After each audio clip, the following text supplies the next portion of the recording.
Gary Klein's work that we use, he has a book, Sources of Power, Decision Making, Sources of Power.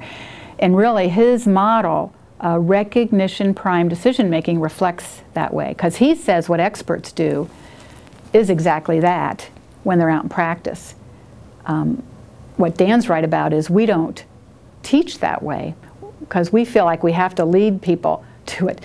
What experts do is exactly make decisions that way, according to Gary Klein and experienced practitioners, meaning a nurse who has a lot of experience walks into a room and sees a patient with chronic obstructive pulmonary disease struggling.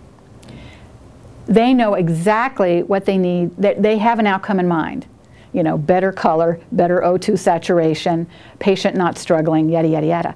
And so they're moving forward and then doing what they know has worked in the past, been their most successful interventions, having the outcome in mind, and they get right into it.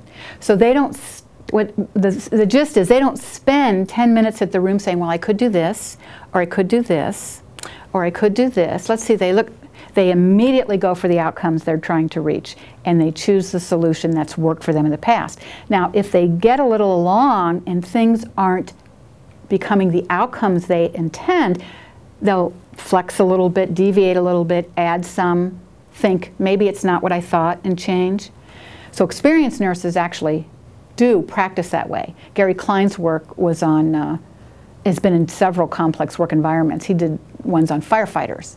So when firefighters go in, they have an outcome in mind, right? Rescue, put out the fire, and they'll know by different patterns in what they see about size, color of the smoke, what they think they're going to do, but it'll change as the situation evolves and they get into it. But they don't wait and discuss it.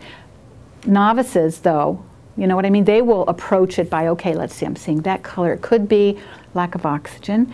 Now I could turn up the oxygen, but this is a COPD patient, so you're not supposed to turn up. And you know what I mean? They're going through all that, and that's the way we educate too.